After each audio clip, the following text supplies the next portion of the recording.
My father had records. Not a playlist, not a streaming library. Records. Physical things that took up space in a room and demanded to be taken serious. And I grew up inside that sound. I absorbed it before I had language for what I was absorbing.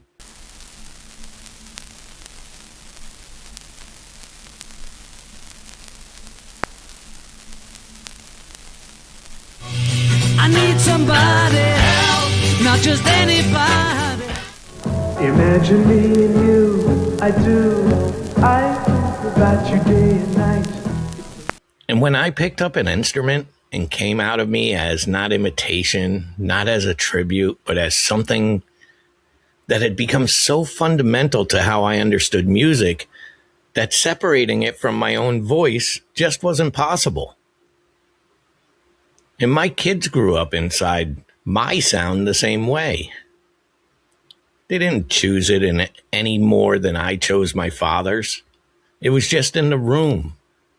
It was in the car, in the house. It was in the air they breathed while they were figuring out who the fuck they were. And that's the timeline. Father to child to child. It's not a straight line. It bends, it mutates, picks up new information at every generation, but the thread just doesn't break. And last week, I heard this band Bloodstained for the first time. And then the thread pulled tighter. Bloodstained, Stockholm, Sweden, formed in 2023 by 4 classmates at the Riff Music High School. Started a band to play in some competition, came in second, best guitarist, and that's the origin story. 4 kids, a school, a local stage, a trophy they probably weren't expecting. And what happened next moves considerably faster. There's a debut EP called I Am Death in 2024 that got serious critical attention in the metal press. Then there's a management and production deal with Alex Hellid from Entombed.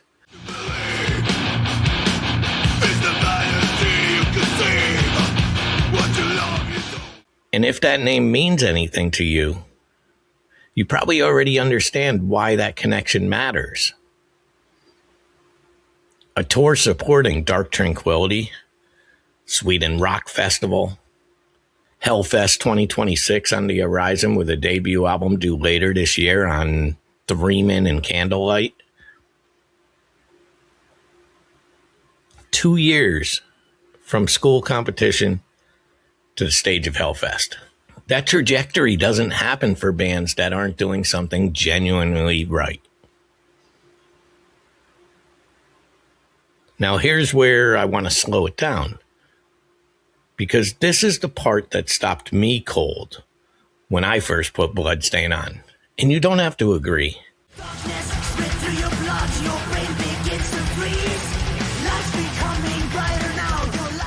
You hear it?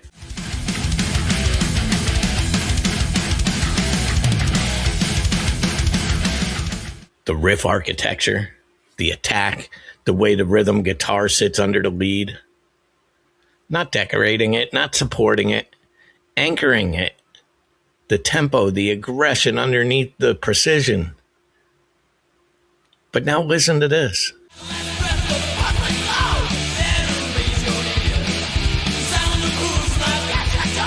I'm not telling you they're the same band, because they're not.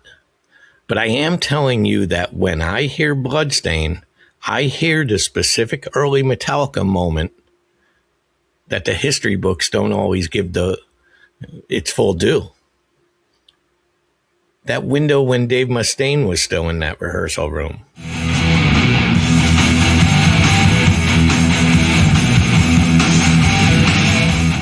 The riff logic, the way guitar leads think melodically rather than just aggressive.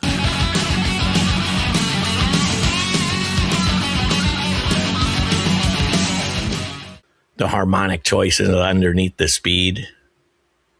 That's not Hetfield alone. That's the version of Metallica that existed before the lineup settled. Raw, more angular, with a lead sensibility that the later catalog moved away from.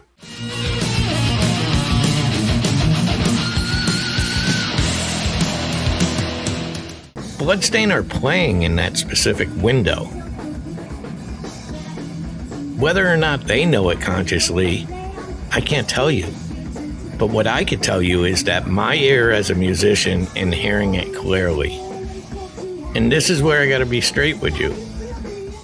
Because this is probably a question that any serious musician has to ask when they make this kind of comparison. It's dangerous. I'm okay with it. Are Bloodstained better than early Metallica? Musically, I'm talking. Technically, in terms of execution, at the same age, I say yes. I think they are. The precision is tighter. The production is cleaner. The arrangements show an awareness of the form that the Kill 'Em All sessions didn't fully have yet. But here's what that comparison actually means. Metallica in 1981 was inventing a vocabulary that didn't exist yet. They were making decisions in the dark with gear they could barely afford in a rehearsal space that smelled like cheap beer and ambition. They had no roadmap. That's because they were drawing the roadmap. Bloodstained in 2023 had 40 years of that roadmap available before they played their first note. Every production technique, every recording innovation, every lesson the intervening decades of heavy music figured out the hard way. All of this was accessible to them. All of it was in the air they breathed growing up. So are they better? I say yes.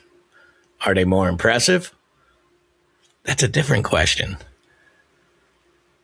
What they are is proof that the vocabulary Metallica built is still generative 40 years later.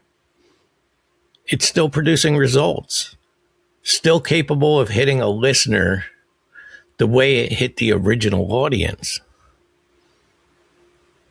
Like something that bypasses everything polished and safe and just lands with a genuine force. And that's not a small thing. It's actually remarkable. But this brings me back to where I started. My father's records. They shaped my ear before I had a choice in the matter. My listening shaped my kids a similar way. Not necessarily through instruction, but through proximity. Just through the simple fact of music being present in the environment around them, where they were figuring out who the hell they were. Bloodstained's parents had records too, or CDs probably, because of their age, or files on a hard drive. But whatever the format, the music was there. Early Metallica was there. Maybe Megadeth. Maybe the specific window of thrash that Mustaine's fingerprints are all over. And 4 kids absorbed it the way the kids absorbed everything important. All without knowing that they were absorbing it. Without being able to separate it from the way they naturally think about.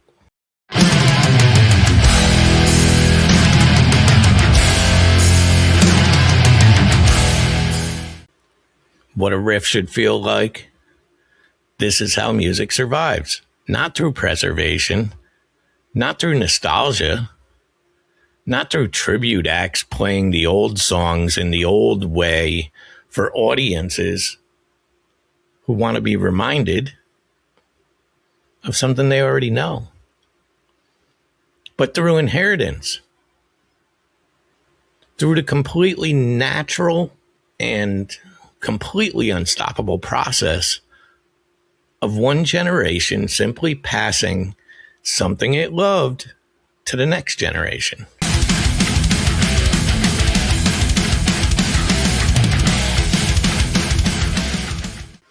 And they take it apart rebuild it with different hands, send it forward again with a new energy, new information,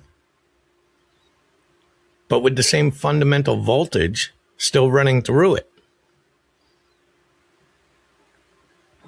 The old school doesn't return because it never left.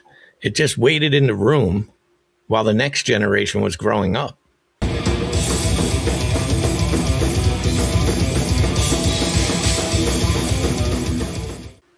And to me, then one day, 4 kids in Stockholm plugged in, and there it was.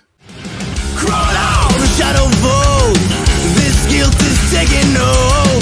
Broke down, a victim of. Truthfully, I don't know yet what Bloodstained's debut album is going to sound like. I don't know if they'll sustain this or evolve past it or fragment the way every band eventually does, especially when under the pressure of figuring out who you are versus who they started out being, of course. What I know is that hearing them for the first time, it felt like something. It didn't feel nostalgia, not recognition. Maybe something closer to relief. That specific relief of discovering that the things you love still has enough voltage left to produce this. So go listen to I Am Death. Then go put on Kill 'Em All. And if you got kids, put it on loud enough that they can hear it from the other room. Because that's how this all works.